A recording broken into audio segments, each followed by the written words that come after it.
ध्यान लगाना माता भगवती को, जिनका मन तब तो सोने के सदृश हैं, सूर्य चंद्र अग्नि से उनके तीन नेत्र हैं तथा उनके अपने कर कमलों के दरबार पुष्पास और फूल धारण किए हुए हैं। ऐसे अर्ध चंद्राकार शशि भूषित मस्तिष्क वाले शिव शक्ति स्वरूपी भगवती कामेश्वरी देवी को मैं हृदय से ध्यान करता हूँ। ओम श्री ऋषिवच दुष्टा दुर्गे, तुम अपने बल से गर्वित होकर मिथ्या विमान न कर, तुम बड़ी सौभाग्य बड़ी वृत्ति है कि दूसरी स्त्रियों के बल पर लड़ाई लड़ रही है। तब देवी ने कहा, रो पुष्ट, मैं नितांत अकेली हूँ, देख सब मेरी विस्मृतियां हैं, अतएव मुझ में सन्निहित हो रही हैं। तपस्या ब्राह्मणी आज सब देवियां अंबिका देवी के सहित विलीन हो गई। उस समय वहां पर केवल अंबिका देवी विद्यमान रह गई। वही पर अंबिका नाम माई भगवती का प्रवेश भवानी की जय। तब देवी ने कहा, मैं विभूतियों के अनेक रूपों में यहाँ प्रकट हुई थी, अब उन सब आकार मैंने समझ लिया। अब मैं अकेले युद्ध के सशस्त्र हूँ, तुम भी स्थिर भाव से तत्पर हो जाओ। ऋषि ने कहा, सभी देवताओं दानवों के समक्ष देवी शुभ के घमासान युद्ध प्रारंभ हुआ। उन दोनों पर जंजीर पर युद्ध शस्त्रों की वर्षा के कारण बहुत ही भयंकर प्रतीत होने लगा। उस समय देवी की दिव्यास्त्रों को शुंभ ने अपने अस्त्रों द्वारा काट डाला। इसी प्रकार देवी ने भी शुंभ द्वारा निष्पात्रों को छल करने ही अपने ओंकार शब्द को उच्चारण मात्र से ही विनिष्ट कर दिया। तब उस दानों ने बड़े सैकड़ों बाणों को चलाकर देवी को ढक दिया।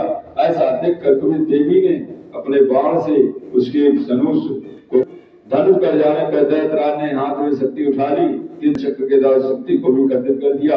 दैत्य ने सैकड़ों चंद्रमा की बात चमचमाती हुई ढाल तलवार लेकर देवी को आक्रमण कर दिया। तब चंडिका ने उसकी आते अपने 30 बाणों से उस चमचमाती हुई ढाल तलवार को काट दिया। इसके बाद कुछ दानों ने गौ और साथी मृत्यु को प्राप्त हुए। धनुष उसका कटा कर चुका था। फिर तो उसने अपने अंबिका वध के भयंकर मुदगर हाथ में उठाया। उस मुदगर को भी देवी ने अपने बाणों से काट दिया। फिर वह दैत्य हिम्मत न हार कर केवल मुक्का बांध कर द्रुत गति से देवी की ओर झपट पड़ा। उस दैत्य ने देवी के हृदय में अपने मुक्के की प्रहार किया और देवी ने उसकी छाती में एक थप्पड़ मारा। देवी की इस थप्पड़ से वह भूमि घूमकर गिर गया, किंतु वह शवल का पुनः उठ खड़ा हुआ। फिर वह एकाएक देवी को उछल पड़ा और देवी को लेकर आकाश में उड़ चला। तब देवी आकाश में निराधार रहकर उसके साथ युद्ध करने लगी। उस समय आकाश में दोनों पुरुष युद्ध करने लगे। उनकी इस युद्ध को देखकर ऋषि मुनि विस्मित हो गए। फिर अंबिका ने शुंभ के साथ दीर्घ काल तक युद्ध करने के पश्चात उसे घुमाकर भूमि पर पटक दिया। पृथ्वी पर गिरने पर वह दैत्य पुनः देवी से युद्ध करने के लिए द्रुत गति के दौड़ पड़ा। तब दैत्य शुंभ को आते देखकर देवी ने त्रिशूल उसकी छाती भेद कर उसके भूतल पे गिरा दिया। उस त्रिशूल के भयंकर आघात से आहत होकर उसके प्राण निकल गए और वह समस्त आरोह दीपों तक से पृथ्वी को आंदोलित करता हुआ धरती पे आ गिरा। उस दुरात्मक मृत्यु से समस्त विश्व आनंदित हो गया। आकाश निर्मल दिखाई पड़ने लगा।